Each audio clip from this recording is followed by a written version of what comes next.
Hi everyone, so this is my review of Anna Karenina, the movie. The book is by Leo Tolstoy, but I will be reviewing the movie only. And if you have not watched the movie, I do recommend it. The cinematography is absolutely beautiful. It's so creative. It parallels being set on a stage, and the scene changes are so creative. It's like someone's exiting one scene and then they're entering the other one simultaneously. It has absolutely stunning cinematography. And if you are going to watch the movie, just from my perspective, I suggest looking at it not so much as a beautiful, tragic love affair, but rather as almost a commentary on love itself.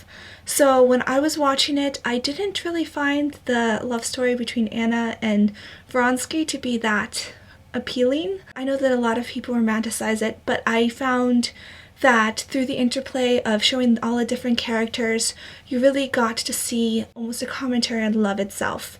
And for those of you who haven't watched the movie, I'm going to leave it at that. You should go watch the movie. And for those of you who have watched the movie, stay watching if you want to. I'll go a little bit more in depth. First of all, I thought, honestly, my favorite characters were Levin and Kitty. And I know that in the book, because I did research a little bit, Levin in the book is a little bit different. But in the movie, his character in the movie, I thought he was amazing. I thought that if you look at the whole story as a commentary on love, his was the truest love, because he was willing to wait for her. He was willing to let her go. He didn't want to push himself onto her. He seemed to just always want the best for her. He was idealistic. Love his outlook on love itself. Well, actually, when he's telling Kitty after they've gotten married that woman that his brother has married or is his girlfriend doesn't deserve to be under the same house as Kitty, that kind of irked me. I didn't really like his outlook in that. I loved how Kitty, how they almost completed each other, where Levin kind of fell short, Kitty made up for it, and Kitty took Levin's brother and helped care for him with the help of Levin's brother's wife, who was an important part of his life. And I absolutely loved that. Regarding the ending with Karenina or Alexei, I really liked him. I don't know if in the book he's a little bit colder. I had this conversation with a friend, and she seemed to think that he was all about duty. He wasn't about love. For example, he took care of his daughter at the end out of a sense of duty. But in a way, I feel like you don't feel a sense of duty to someone you don't love. And loyalty is a part of love. It's not just a fleeting thing.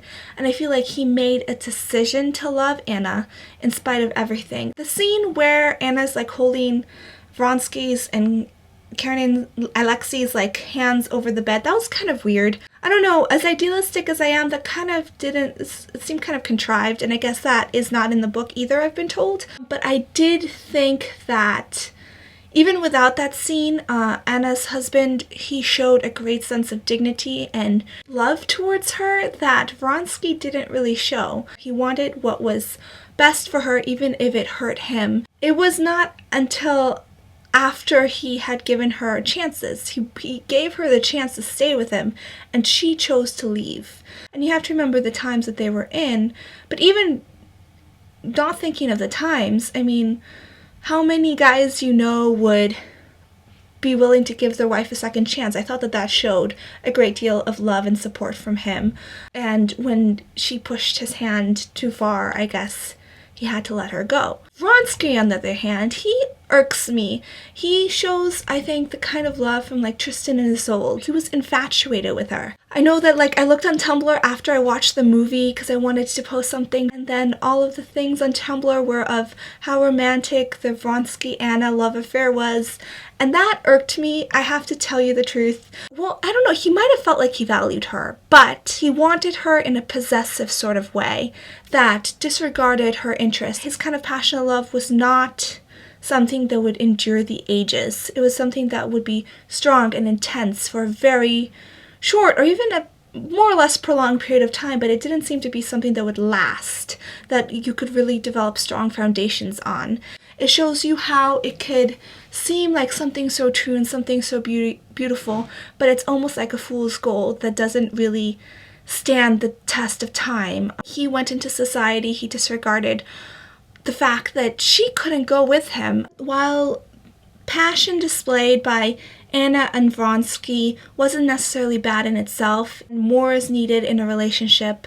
Compassion and duty to one another is part of it, and just seeking the best interest of the other person is something that is a necessary component in love, which I think that they sort of thought that they had, but they almost had like a fool's gold type of replacement of it. When a relationship just stems out of possessiveness and infatuation, it doesn't tend to work out too well. The fact that Anna was married made a difference because Vronsky shouldn't have pursued her in the first place. He knew the consequences that would have become for her in that society, and he pursued her anyway. I guess you could say that I see the idealization of Anna and Vronsky's relationship as an unrealistic idealization. I mean, we all have ideals, we all have things that we strive for.